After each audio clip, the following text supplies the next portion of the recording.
cruz, acordamos, según San Juan Evangelista, es el momento donde Dios ofrece su victoria. Es un momento de victoria, es esa la paradoja. Por eso que hace muchos años estaba enseñando en una universidad católica a seminaristas, ¿no? Ahora pienso que la mayoría son sacerdotes. Pero eran de rito oriental, es decir, bizantino católico. Y yo soy de rito romano latino, entonces mi formación es toda aquí, de este lado del mundo, no el otro lado. Y estaba hablando de algo y he dicho que bueno, que cuando Cristo muere, no se puede aún cantar aleluya. No sé si ustedes saben que en el rito nuestro, latino, romano-latino, el Viernes Santo está aún prohibido de decir aleluya, porque aleluya es el canto de la victoria. Y los seminaristas me paran, me dicen, no es así en el rito bizantino.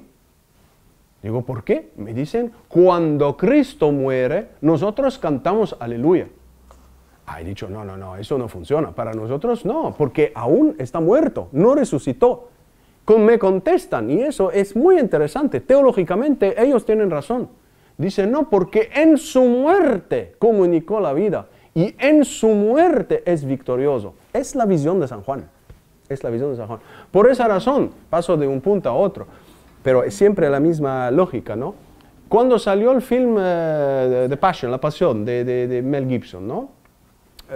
No lo vi, pero yo sé que leí mucho a propósito del film, pero no lo vi.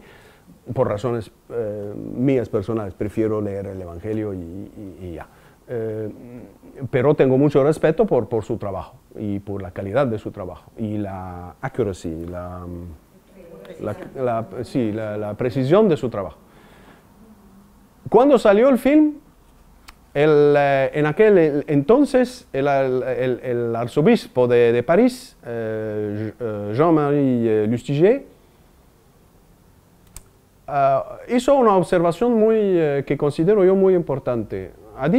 Presentó su desacuerdo con algunos aspectos del film, que el film mostraba demasiado el sufrimiento y no subrayaba bastante este otro aspecto.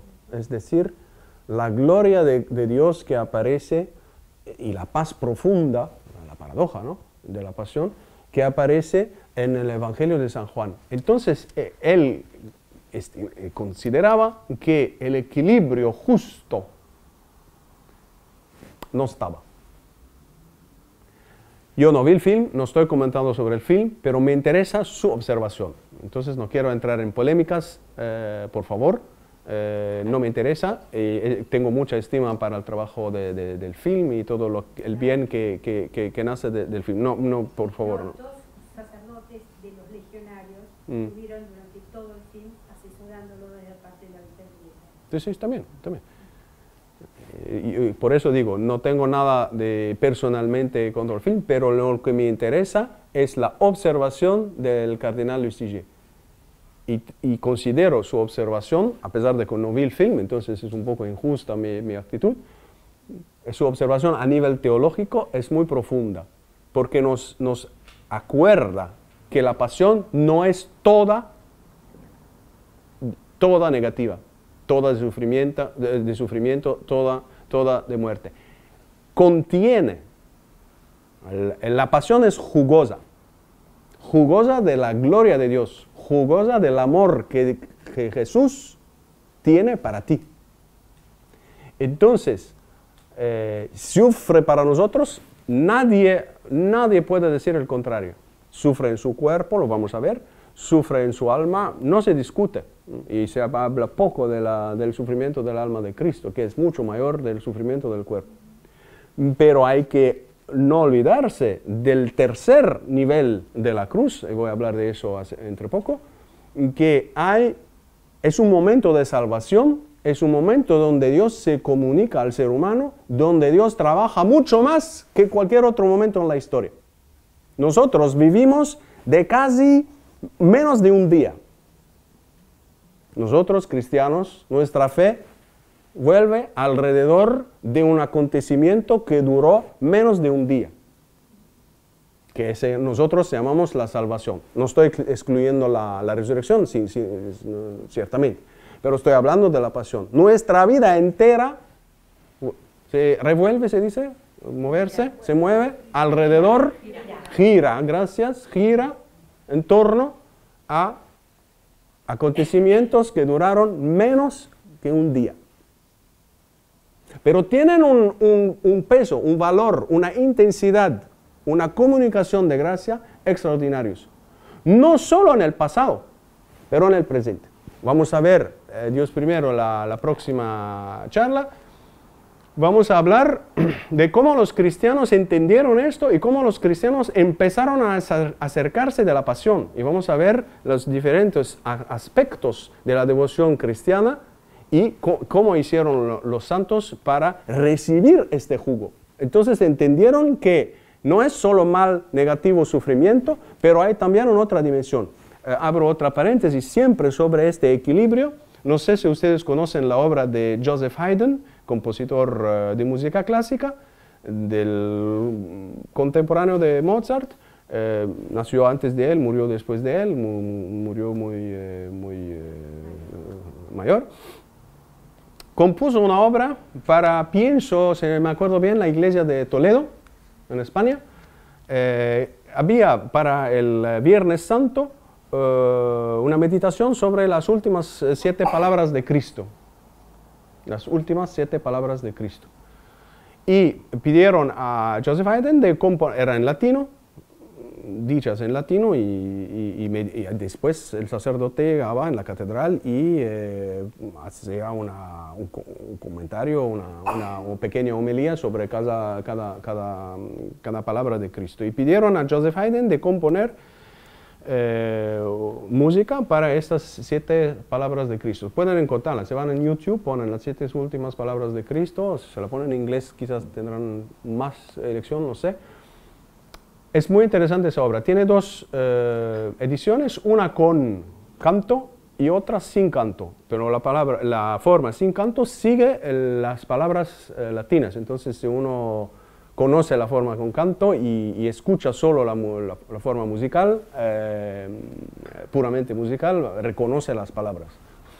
Lo interesante en esa obra, siempre en la misma dirección, el equilibrio que él tiene. Hay mucha paz, profundísima paz y tranquilidad en esa obra. Uno espera algo muy tormentado, ¿no? Que el Señor está sufriendo, entonces uno se esperaría a un tormento absoluto, a una dificultad, y Dios sabe cuando podemos expresar esto con la música, ¿no? Mostrar algo donde tus entrañas se mueven. Mientras aquí hay momentos fuertes, por ejemplo el terremoto último, muy fuerte, son menos de 2 minutos, pienso, muy fuerte el terremoto cuando Cristo muere, pero antes, durante esas 7 palabras, se siente una paz muy profunda, muy sencilla en Cristo. La música la transmite eso. Y pienso yo no hablé con Haydn, ciertamente, y él no habló de eso, pienso, pero veo que aquí hay una calidad teológica, un equilibrio teológico que hay que siempre mantener. ¿Ok? ¿Está bien? Bueno, entonces, estamos hablando del sentido del bautismo según San Pablo y el ritmo diario, el ritmo pascual de la vida diaria. Todo eso conectado con la cuestión del hombre viejo y del hombre nuevo, y hemos acabado con subrayando ese aspecto positivo de la pasión, sobre todo esta observación de los seminaristas o de la teología bizantina católica, que dice que no se puede cantar aleluya en el Viernes Santo. ¿Por qué? Porque venció, ya ganó. Entonces ese aleluya, entonces empezamos a ver, imagínense ustedes, ¿no? En nuestros ritos, el Viernes Santo, en lugar de estar tan tristes y cuando uno entra en la iglesia no hay nada, ¿no? ¿Se acuerdan de eso? No hay, el tabernáculo está abierto, hay un vacío tremendo. Yo cuando enseñaba en aquel día estaba explicando el vacío y ellos me dicen, no funciona así para nosotros. Nosotros cantamos aleluya en el momento cuando decimos, cierto somos tristes, cierto reconocemos, aceptamos el sufrimiento de Cristo, no se trata de quitar esto, es una cuestión de equilibrio, pero también cantamos aleluya. Yo decía, esos son locos, ¿cómo pueden cantar aleluya el Viernes Santo? Pero después he dicho, bueno, paciencia, esa es liturgia, ciertamente transmitida, entonces no se puede tocar fácilmente, entonces he dicho, uy, sí, tienen absolutamente razón. Bueno. Quería pasar al punto siguiente, lo voy a hacer muy rápido, solo una observación, el punto número 4, el sentido de los evangelios, es un poco en conexión con el punto primero que hemos visto, la línea del evangelio, pero quiero decirlo así, en una forma sencilla. Algunos exegetas o teólogos cuando miran el Evangelio dicen que, viendo un poco la cantidad de capítulos dedicados a la pasión o a los momentos antes de la pasión y el resto de los capítulos, dicen que al menos eso es válido para el Evangelio de San Marcos y el Evangelio de San Juan, dicen que el Evangelio es la pasión con una introducción. Es decir, que todos los capítulos antes de la pasión son como una introducción a la pasión, pero el corazón del Evangelio, la parte más fuerte del Evangelio es la pasión. Muy interesante, llegando de gente que estudia la Biblia, diría sin querer tener algo de espiritual o místico, dicen esto. Y eso muestra que es una realidad. Los Evangelios quieren contarnos el momento, como decía yo, que duró menos de un día, dándole un impacto, una presencia, una intensidad muy grande. No por subrayar solo el sufrimiento, pero para mostrar que el misterio de la transformación del ser humano, el misterio que nos hace cristianos, el misterio central de nuestra vida es esto. Entonces, diría, para un cristiano, no meditar la pasión, no buscar entrar con más profundidad en la pasión, sería una lástima. Nosotros en varios países tenemos muchas devociones durante la Semana Santa y son todas buenas. Ciertamente se mezcla a la devoción popular, se mezcla siempre sentimientos, ruido, folclore y todo. Pienso a las procesiones, ¿no? ¿Cómo se dicen? ¿Procesiones? Procesiones, sí, de Sevilla o otras más sobrias en el norte. Sí, sí. Otros países también. Yo he tenido la suerte de ver procesiones en otros países de la América Latina, lindísimas, impresionantes. Es importante no quedarse solo al aspecto, diría, folclórico o superficial, pero entrar en lo más profundo de la pasión y notar que los evangelios nos hablan en una forma central de la pasión es algo importante. Entonces, no se trata de considerar que la pasión era necesaria y ya, pero hay que acercarse a las varias nuevas dimensiones más profundas de la pasión para poder, diría, no solo pasar rápido, pero quedarse más tiempo en la pasión. Bueno, solo eso, no quiero hablar más de ese punto, solo mostrar que a nivel de cantidad en los evangelios la pasión se queda central. Eso era el número 4. Número 5. Ya lo expliqué, la dimensión pascual de nuestra vida diaria, el hombre viejo que muere y el hombre nuevo que nace. Siempre abrir los ojos y ver que la pasión no es algo del pasado, es algo del presente y, insisto mucho, en el invitar a ustedes de experimentar el poder, la fuerza, el poder transformador de la cruz. De no dejar al mal en nuestra vida, de no dejarle la última palabra.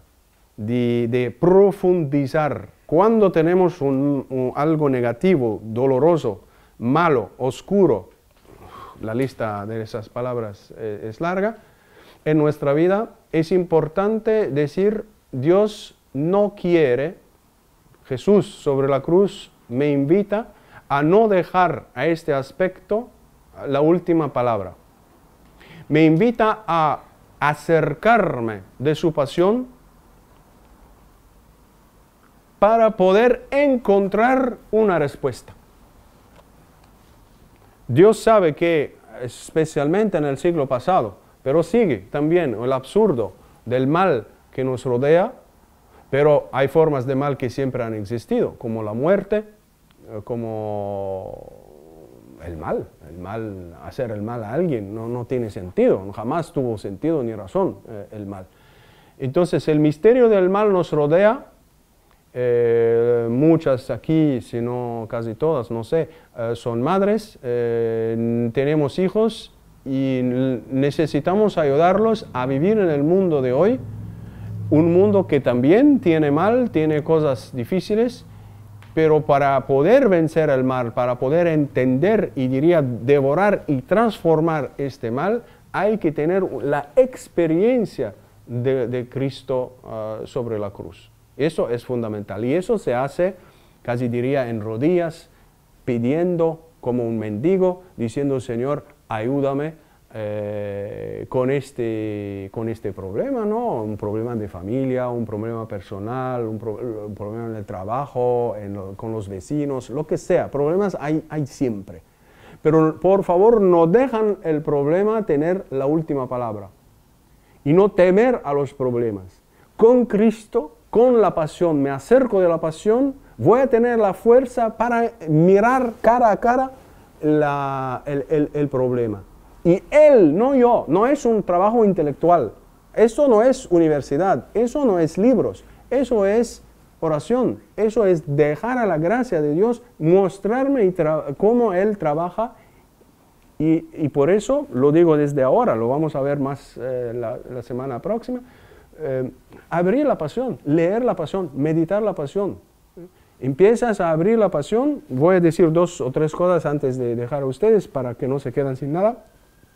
Pero abrir la pasión, leerla, y cuando pues se puede empezar con la de San Mateo o de San Marcos o de San Lucas, lo que sea. Tenemos 4 pasiones, ¿no? Son la misma pasión, pero 4 narración, ¿no? de la pasión.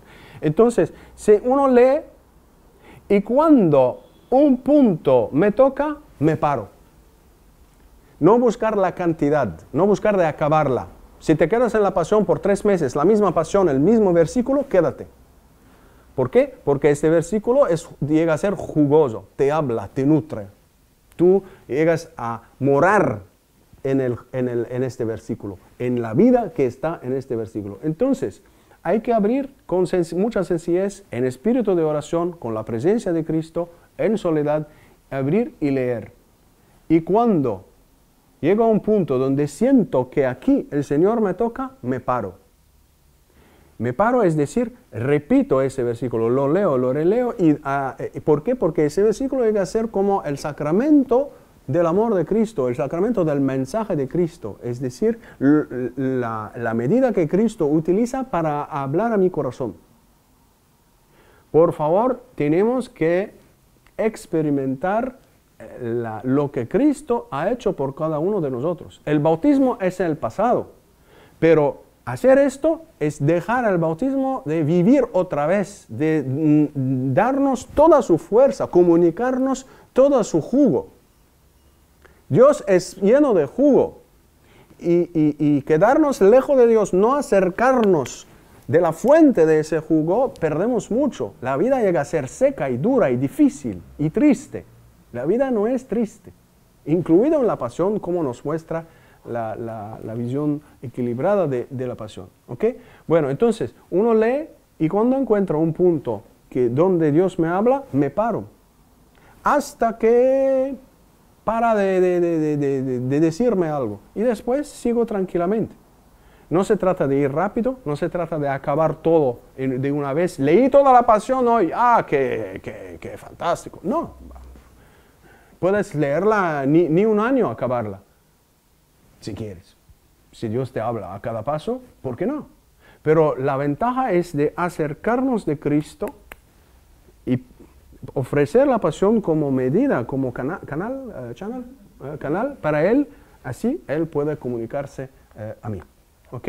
Bueno, vamos a ver esto después, o quizás lo digo solo rapidito ahora, y después volvemos a esto la semana próxima. Hay una tradición, abro una paréntesis, pero de hecho no es una paréntesis, es en el centro de estas 3 charlas. Hay una tradición muy clara en la vida de la Iglesia que nos muestra que cada semana de la vida, de nuestra vida, está construida en la misma forma de la Semana Santa. Es decir que cada semana de nuestra vida, no solo la Semana Santa, pero cada semana del año, tiene un lunes, un martes, y etcétera, hasta un domingo. Cada semana es una subida hacia el domingo. Nosotros decimos desde muchos años, ya desde el concilio y antes del concilio, que el domingo es el día de la resurrección, es el día más importante, es esto y es esto, es esto. Está bien. Pero como hay un domingo, hay un jueves, y hay un viernes, y hay un sábado. Entonces, los místicos, la gente los santos, incluidos los más cercanos, incluidos los que viven hasta ahora, la pasión de Cristo como en una forma más fuerte, ¿no? Como Padre Pío, como la gente que tiene los estigmatas, etc. Esos nos dicen algo muy interesante, nos muestran que cada semana de su vida tuvo ese ritmo. Entran en la pasión con Cristo el jueves, como el jueves santo. Entonces, lo que nosotros vivimos en una semana en el año, ellos lo viven 52 o 3 veces al año. ¿Me siguen? Entonces, como tú quieres reconocer que el domingo es un día de resurrección, un día donde has hecho un paso por delante, hay que hacer todos los pasos que preceden. Entonces, hay una forma posible, no digo que es obligatoria, digo es una posibilidad, y otra vez no se busca la cantidad, pero la calidad, para no crear sistemas o formas que en lugar de ayudar nos bloquean. Se puede seguir a Cristo empezando como en el jueves santo, desde el jueves, cada jueves de nuestra vida. Entonces, quizás antes de ir a dormir, cuando la casa está más tranquila, me tomo una media hora, lo que puedo. Si no tienes tiempo, está bien. Pero si tienes tiempo, si tienes media hora, tú abres el Evangelio y haces esto, ¿no? Sigues a Cristo en el jardín cuando reza, y lo sigues un poco, y pasa media hora y ya está bien. Entonces, un punto, eso ayuda mucho. Pero tú sabes que ya entraste en la pasión, ya va a pasar la noche en la prisión, la mañana lo juzgan 2 veces, después le van a hacer todo eso, etc. Entonces, tú aprovechas del ritmo de la semana, del ritmo redentor, del ritmo de salvación de cada semana. Porque no tiene sentido decir que el domingo es domingo si la semana no ha sido la semana también. Entonces la semana está elevada al nivel del trabajo de la pasión que Cristo realiza, pero hay que hacerlo un poco, no hacerlo con exceso, pero hay que empezar a abrir un poco, si uno tiene tiempo el jueves la noche, o el viernes, o incluido el sábado. Si tengo tiempo, al final de la tercera charla vamos a hablar un poco del sábado santo, cómo vivirlo, qué entender. ¿Ok? Bueno, cierro la paréntesis, solo eso como un consejo práctico, si quieren utilizarlo, practicarlo, pero vamos a hablar de eso la próxima vez con mucho más detalle. Número 6. los tres tipos de cruces que tenemos. Eso es una temática un poco difícil, dura. Por favor, buscan a no reaccionar, porque si no, no vamos a acabar.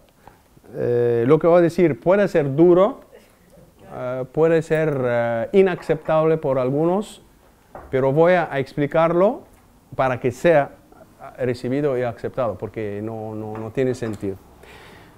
Podemos considerar que al menos hay tres tipos de cruces. Y cuando digo cruces, digo la cruz de la vida, ¿no? Esta persona está cargando una cruz, tiene una cruz muy pesada en su vida, ¿no? O lo que le pasó es una cruz enorme, ¿no? Se dice así en español, ¿no? Bueno, entonces, yo considero que hay al menos tres tipos de cruces. Voy a hablar de la primera. La primera es la cruz que no podemos cambiar. La cruz que no podemos cambiar. Las dificultades, cruces, obstáculos, realidades que no podemos cambiar. Tú no puedes cambiar la forma de comportarse de las personas más cercanas. Ni tus hijos. Puedes aconsejar, sí. Y tienes que aconsejar, sí. Pero cambiar no tienes el poder. No puedes cambiar la gente que te rodea, el compañero, el marido, la esposa, los hijos, los padres, los vecinos, los compañeros de trabajo, los amigos en la iglesia. No podemos cambiar a los demás. Podemos aconsejar, podemos rezar para ellos, eso sí, es muy importante, pero no podemos...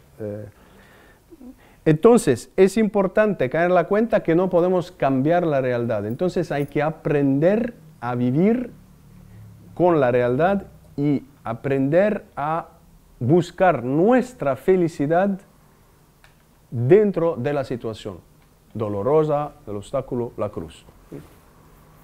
No se trata de, otra vez, de dejar a la tristeza tener la última palabra o la depresión tener la última palabra. Es importante ver que tú no puedes cambiar la realidad. Entonces Dios no te lo pide. Si Dios no te lo pide, te pide otro. Te pide otro. Y te pide de encontrar la felicidad donde estás. Incluido dentro de lo difícil, pero encontrar ese equilibrio, esa paz profunda. Esa paz profunda. Bueno, entonces, eso es el primer punto. Hay cruces que no podemos mover, que no podemos cambiar, podemos rezar.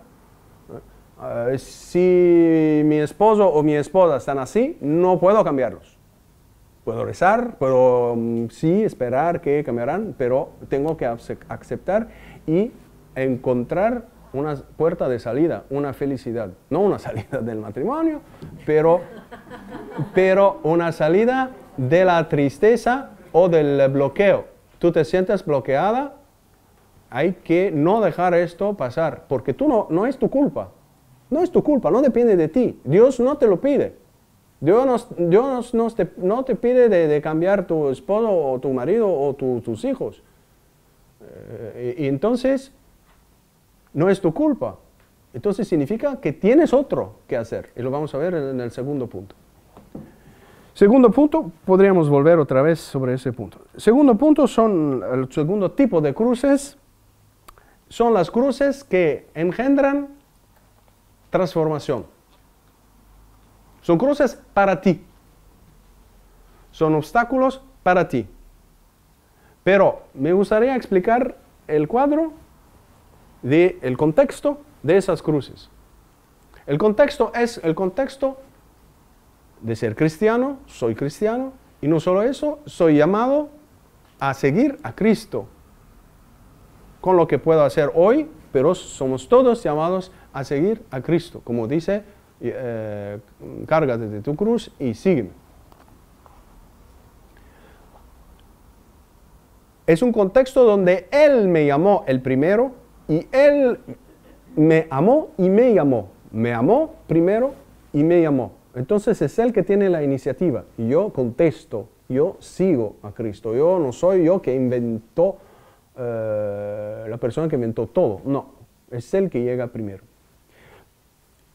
Cuando yo sigo a Cristo, y más especialmente cuando lo hago con determinación, que Dios nos dé esa determinación y esta libertad para llegar al punto donde sentimos que seguimos a Cristo verdaderamente. Lo que pasa es que en ese contexto preciso de una persona comprometida a seguir a Cristo en su estado de vida, sin cambiarlo, dentro de nuestra realidad diaria, algunos obstáculos pasarán, es inevitable, pero esos obstáculos personales, dificultades, etc., son momentos, como lo expliqué en un punto antes, son momentos donde hay que experimentar el poder transformador de la cruz. Es decir, que esas cruces están hechas, permitidas por Dios, para tu crecimiento, para mi crecimiento. Esas cruces, diría yo, se comen, porque se transforman en un poder transformador extraordinario. Pero expliqué el contexto. Es el contexto de una persona que está contestando a la llamada de Cristo, que está buscando seguir a Cristo. Entonces, lo que pasa en su vida es todo, diría, organizado por Cristo. Entonces, lo negativo no puede ser considerado como negativo. Al contrario, lo negativo puede ser una gracia de transformación, una oportunidad para ser transformado. Y lo digo desde ahora, no aparece siempre así de primera vista. Al contrario, a veces uno puede decir, qué horror, qué barbaridad, qué me está pasando. Yo pensaba que, pero mira lo que me está pasando. Yo esperaba esto, pero mira lo que me está pasando. Entonces, no estoy diciendo que es algo rápido, que es algo fácil. A veces puede durar un poco de tiempo la cosa. Pero en lo más profundo de lo que Dios permitió, hay una puerta de transformación única. Y puedo perder esta oportunidad si la dejo cerrada o se la pongo al lado. A veces hay pruebas en la vida. La mayoría de las pruebas en la vida no elegimos las pruebas, nos llegan. Pero si le recibimos con esta mentalidad, con este espíritu, con esta visión, la prueba llega a ser algo que tú, entre no sé cuánto tiempo, unos meses, unos años, vas a decir, jamás dejaría ese tesoro. Agradezco a Dios que permitió este algo negativo, pero volvió a ser una fuente de conocimiento, de experiencia de Cristo único. Me acordaría siempre, hoy esta persona ya está muerta, pero la conocí por varios tiempos, era una persona casada, una señora casada, con hijos, todo lindo, todo bien, y un día tuvo una enfermedad y se volvió paralizada por el resto de su vida. Y un día sentí que tenía que visitarla. No la conocía de muy cerca, pero he sentido que tenía que visitarla para, bueno, no sé, consolarla, escucharla, callar y estar en su presencia, porque a veces el dolor es tan grande que uno mejor que se calla, ¿no? Y ella, sin que yo le pido esto, me ha dicho, mira, era un poco tiempo después de la parálisis, ¿no? Entonces la bloqueó completamente. Toda su vida cambió. Su hija ha tenido todo el sistema del apartamento para moverse, con la silla, con ruedas, etc. Todo se complicó, todo ha sido diferente de un día a otro. Pero me acuerdo muy bien lo que ella me ha dicho. Agradezco a Dios que permitió, vamos a usar la palabra justa, permitió esta prueba, porque ahora tengo una experiencia del amor de Dios y de Cristo y de su cruz que ningún libro, ni ningún acontecimiento me lo hubiera dado, y agradezco a Dios porque yo iba por otro camino. Iba en mi vida por otro camino. Y el Señor como que me ¿cómo se dice eso? Agarró, gracias, y me paró aquí y me enseñó. Es verdad que era un momento, diría, de transfiguración cuando me ha dicho esto, porque la encontré 1 o 2 años después y que no estaba feliz, no estaba contenta porque sufría, etc. Y le he dicho, mira usted, yo cito a usted en mis charlas. Le ha dado fuerza y consuelo. Sí, porque le he dicho, mira, yo cito a usted porque lo que me ha dicho, yo no le pedí nada, ni me imaginaba que iba a decirme esto. Es la teoría, sí, pero no siempre funciona la teoría. Entonces, le he dicho, usted me ha dicho esto, yo no le pedí de decirme esto, que usted era agradecida a Dios por esta prueba tremenda que recibió. ¿Por qué? Por el resultado, por los frutos. Usted cogió la oportunidad, abrazó los hechos y se entregó con generosidad. Y como resultado pudo tener esa experiencia. Ahora usted me dice que sufre, etc. La entiendo, ciertamente que la entiendo. No vamos a cancelar el sufrimiento. El sufrimiento siempre, un aspecto ciertamente se queda. Pero acuerda usted que me ha dicho, entonces sintió que, bueno, podemos continuar a seguir. Ciertamente pienso que es una santa y que reza para nosotros. Bueno, ¿cuánto tiempo falta?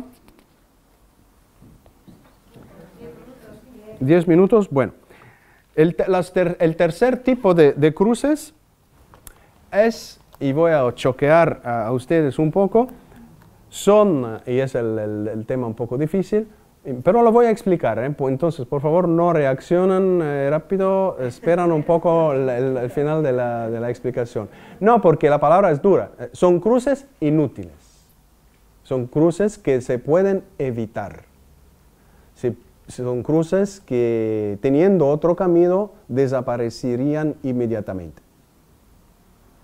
Pero, por favor, con mucho cuidado, vamos a buscar entender lo que estoy diciendo. Si una persona, voy a tomar el caso que funciona, después voy a pararlo y voy a mostrar otras vías y van a entender lo que digo.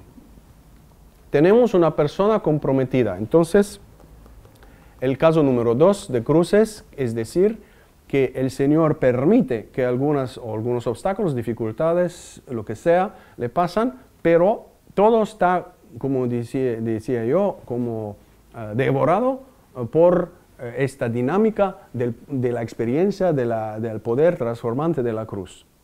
Entonces, todo lo que le pasa son cruces, diría, adaptadas a la necesidad espiritual de esa persona. Y son como, ¿existe la palabra en español, trampolín? Sí. Son como trampolín, es decir, te elevan hacia Dios, te elevan en tu vida, hacen crecer el hombre nuevo en ti. Imaginamos esta misma persona, si no lleva este camino y elige el camino normal que tenía esa persona, es decir, que no oye bien la llamada de Cristo, o la oye pero no contesta, no tiene esta experiencia transformadora de la cruz y entonces vive su vida. Él elige su propio camino. ¿Me siguen? ¿Quién elige? ¿Cristo? No, es la persona que elige su propio camino. Y Cristo la deja, no interfiere, ¿no?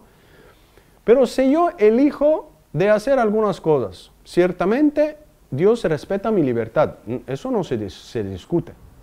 Pero de consecuencia, tú vas a entrar en vías donde te vas a complicar la vida más.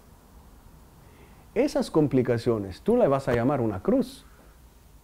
Y son estas las cruces que yo llamo inútiles. Inútiles en el sentido que si tú caminabas con Cristo, esas cruces eres tú que le has creado.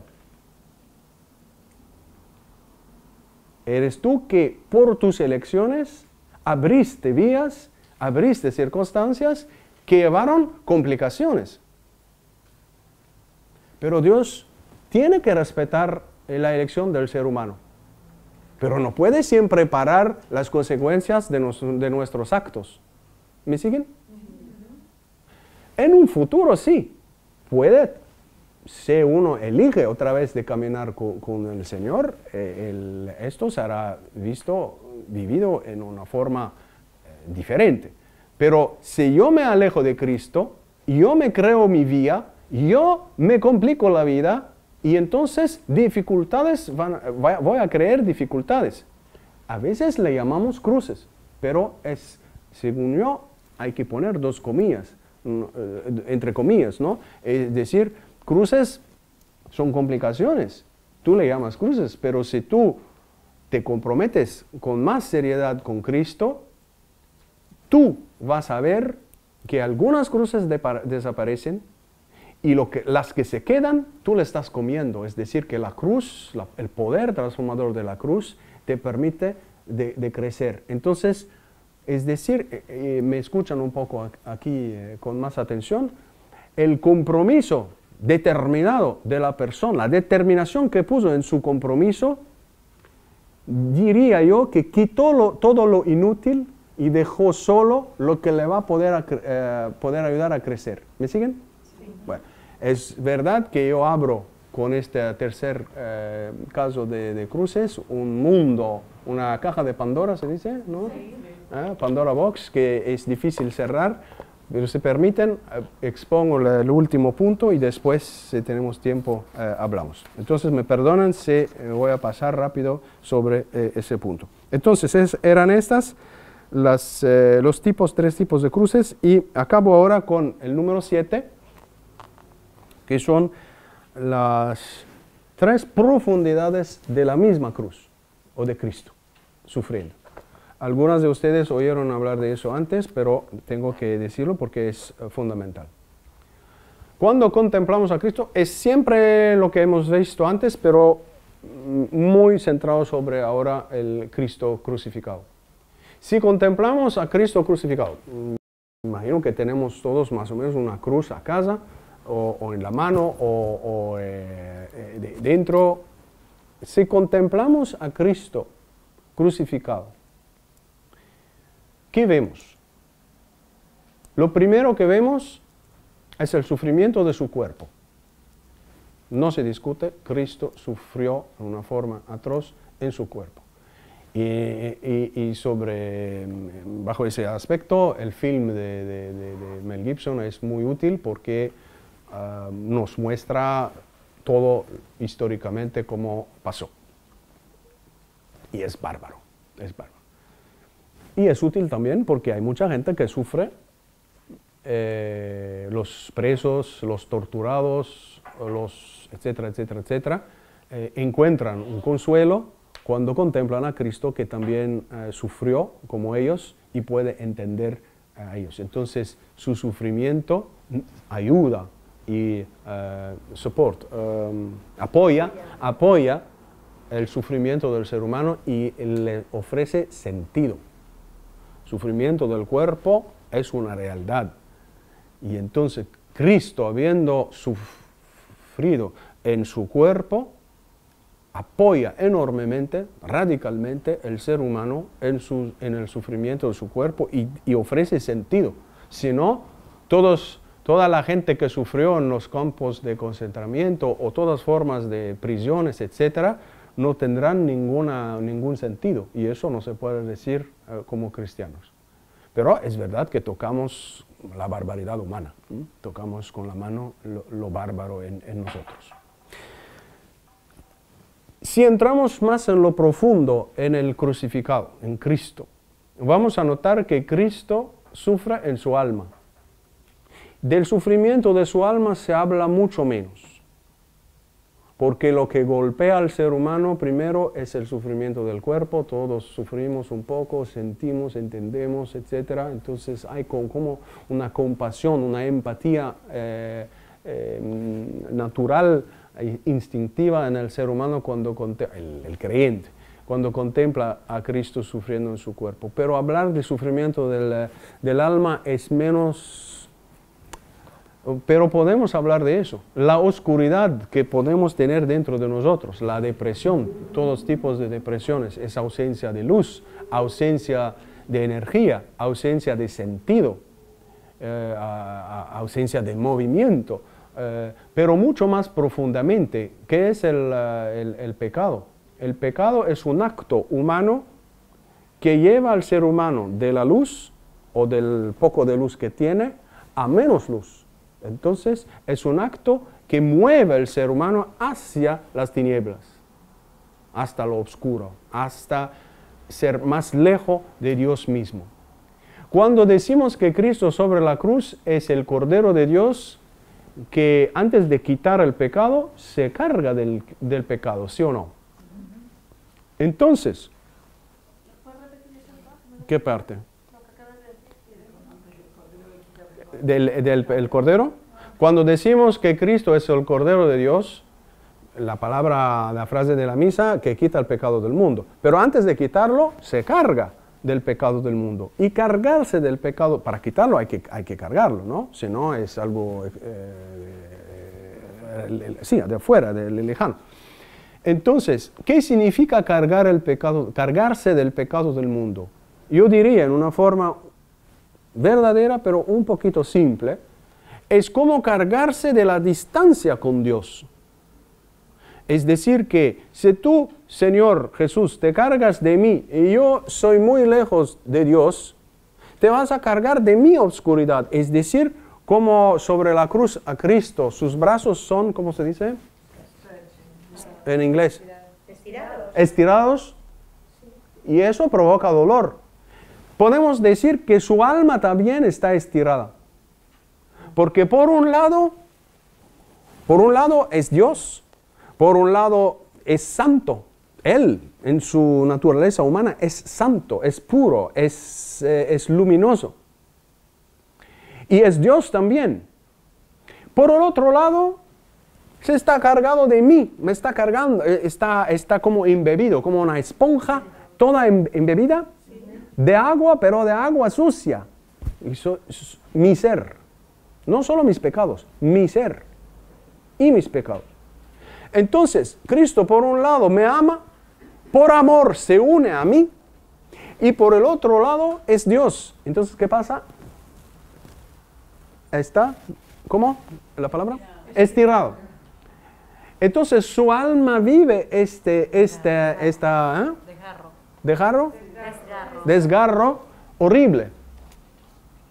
Por eso que al principio de su pasión, cuando está en el jardín, dice, mi alma está triste hasta la muerte. Esta tristeza es un cambio, lo vamos a ver en la tercera charla, es una oscuridad que Dios permite. Entre su parte humana y su parte divina se cierra, y no solo esto, dentro de su parte humana, de su alma, se está uniéndose a las nuestras tinieblas. Y entonces, de consecuencia, vive un dolor enorme. El que es santo tiene que estar sumergido, que estar como una esponja que absorbe, chupa toda el agua sucia, y entonces es un dolor enorme. Piensan a ustedes, para entender ese dolor un poquitito, ¿no? Piensan a un momento de depresión, cuando alguien anuncia a ustedes una noticia fea, feísima. ¿Qué sienten? Se sienten como todo se quedó oscuro, ¿no? Como que ya pierde todo sentido. Y entramos como en un túnel oscuro. No hay luz, no hay consuelo, no hay alegría. Eso es nada comparado a por lo que él pasa, porque él tiene que pasar el abismo entre Dios y el ser humano que está por el otro lado, pasar esta agua, ¿no? Este mar. Él tiene que pasar por el otro lado. Y después, con su voluntad humana, nos lleva hacia Dios. Entonces, ese es el segundo nivel de la cruz. Y es también sufrimiento, y es sufrimiento multiplicado. Y es sufrimiento que se carga de tú y de yo. de nuestras tinieblas, de nuestras depresiones, de nuestras obscuridades, de nuestros pecados, de nuestra distancia con Dios, y nos carga y nos lleva hacia la luz. Entonces, todo un trabajo que no se ve sobre la cruz. Cristo se mueve enormemente sobre la cruz. Nosotros miramos a Cristo que no puede moverse. El cuerpo no se mueve, pero el alma se mueve enormemente. El alma pasa al abismo, abraza a cada uno de nosotros, se carga de cada uno de nosotros y repasa el abismo otra vez para llevarnos a la luz. Eso es el segundo nivel de la cruz, y ya casi acabo. El tercer nivel de la cruz, ¿qué es? Cuando me lleva y me reúne a su divinidad, a la alegría, a la luz. ¿Dónde me encuentro? ¿En las tinieblas? Ya pasé. Entonces, la cruz, en lo más profundo de Cristo, donde hay su corazón, el corazón de su corazón se prefieren, o su espíritu, unido a la divinidad, ese lugar es un lugar de luz, no es un lugar de tinieblas. Entonces, dentro de Cristo, crucificado, cuando tú lo contemplas, te ves a ti misma abrazada por Él, en lo más profundo de su ser, la parte de Dios, la parte luminosa, porque pasó el abismo. Por eso que San Pablo dice, me amó y murió para mí. Y morir para San Pablo y para los padres de la iglesia significa me comunicó su vida, porque la muerte, acordámonos, es una victoria. Cantamos aleluya desde el Viernes Santo, diciendo gracias Señor, porque cuando moriste me has dado tu vida. Hay un intercambio, ¿no? Me toma mi muerte y me da su vida, pero en ese movimiento de cruzar el abismo una vez y recruzar otra vez el otro lado, para volver, y de vuelta, ¿no? Para cargarse y volver conmigo, va sin mí y vuelve conmigo. Entonces, conclusión, cuando contemplo la cruz, no veo solo, veo pero no solo, el sufrimiento del cuerpo, y después más en lo profundo el sufrimiento del alma.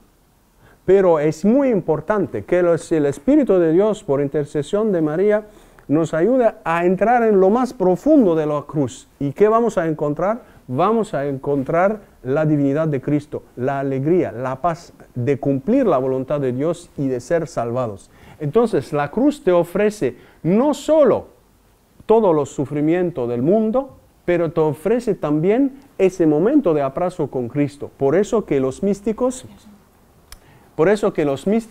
dicen que la cruz es la, no sé cómo se diría en español, la cama nupcial. La cama nupcial, en lugar de cama, ¿hay otra palabra? Lecho. Algo elegante. No es en inglés, it's nuptial bed. No, nupcial. La cama Como del marido de su esposa, ¿eh? del matrimonio. Sí, de matrimonio. Sí, nupcial. No, el nupcial está seguro, pero la primera, lecho nupcial. Cuando uno escucha esa palabra, esta expresión de los santos y de los místicos, dicen que la cruz es el lecho nupcial, tú dices, ¿de qué está pasando? Pero cuando entienden esta tercera dimensión, donde tú estás abrazada por Cristo, cargada y abrazada. Hay una cruz que pintan en El Salvador, que se venden aquí también. Es una cruz muy linda con varios colores, pero se ve a veces a Cristo, se venden en algunas librerías, se ven a Cristo abrazando o cargando como un pequeño cordero, ¿no?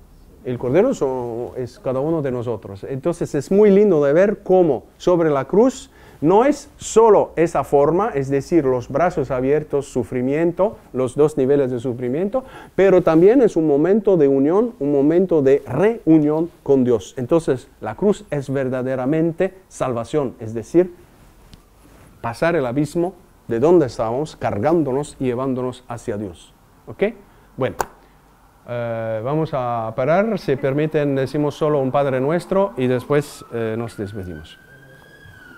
Gracias, Señor, por salvarnos. Gracias, Señor, por cargarte de cada uno de nosotros,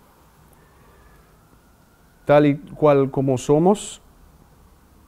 Por amor, nos amaste hasta el fin, a lo máximo de ese amor, y te cargaste de cada uno de nosotros y pasaste el abismo que nos separaba de ti por amor, y uniste cada uno de nosotros a ti. Gracias, Señor, por tu amor. Gracias por tu muerte, que es victoria. Ayúdanos, te pedimos humildemente. Danos tu Espíritu Santo para entrar siempre más en lo profundo de tu pasión, de no temerla, sino al contrario, acercarnos siempre más de este momento, de este fruto jugoso que es tu cruz, tú, el fruto sobre el árbol de la cruz. Ayúdanos, Señor, a aprovechar lo máximo de tu pasión, de tu muerte y ciertamente de tu resurrección. Padre nuestro que estás en el cielo, santificado sea tu nombre. Venga a nosotros tu reino. Hágase tu voluntad en la tierra como en el cielo. Danos hoy nuestro pan de cada día. Perdona nuestras ofensas, como también nosotros perdonamos a los que nos ofenden. No nos dejes caer en tentación, y líbranos del mal. Amén. Gloria al Padre, al Hijo y al Espíritu Santo, como era en principio, ahora y siempre, por los siglos de los siglos. Amén. Gracias y nos vemos Dios primero el lunes próximo. Si alguien